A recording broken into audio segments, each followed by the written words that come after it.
The Wisconsin Capitol has seen plenty of protests over the years, but starting in 2011, their tactics seemingly changed overnight, displaying a new level of coordination. So I'm a marshal, there's marshals that are being organized through the TAA upstairs, and the TAA has been responsible for basically governing this house right now, creating their own, creating rules, enforcing them.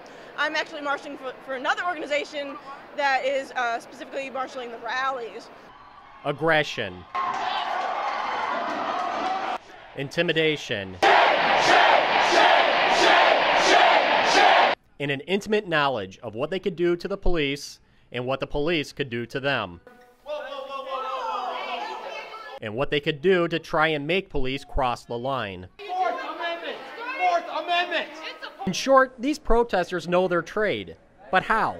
Where did they learn these tactics? During a jury trial on March 13th, several of the protesters answered this question on the witness stand.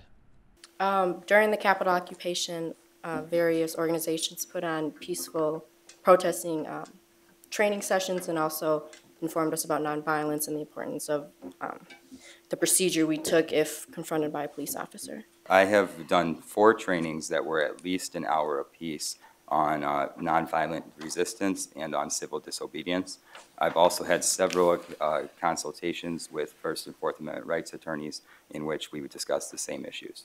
The protesters explained how national organizations had sent agents to the Capitol in February 2011 to teach them these tactics. While we were occupying the Capitol building last February, the ACLU handed out flyers and stuff with information about our rights and about how to peacefully assemble and how to interact with police officers.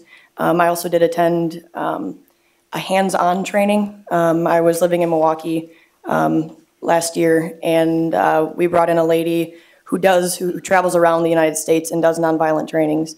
And we had several hours worth of training with her, hands-on, actually going through the motions of going limp and that sort of thing. Most recently I had an ACLU legal observer training, but as far back as the Capitol occupation last year, the Veterans for Peace, ACLU, other groups did a number of trainings in the Capitol. The ACLU and Veterans for Peace conducted a number of trainings in the Capitol for ensuring peaceful protest. I attended one done by Veterans for Peace in the basement of the Capitol last February. There were several trainings held in the Capitol building during the occupation last year, put on by the ACLU and Veterans for Peace and several organizers and activists from around the country that are well versed in political discourse. I think the video that just played shows, I say, make sure we look around and see who all's there. That's like one of the first things you're trained, make sure you're safe. We need to know who all's with us, who all's standing around us. So if jailing were to happen or something like that, you know who you have to find. This training seems to have paid off. For over a year, protesters managed to elude any kind of punishment other than a couple disorderly conduct citations. But that's starting to change, and their tactics might have outlived their usefulness.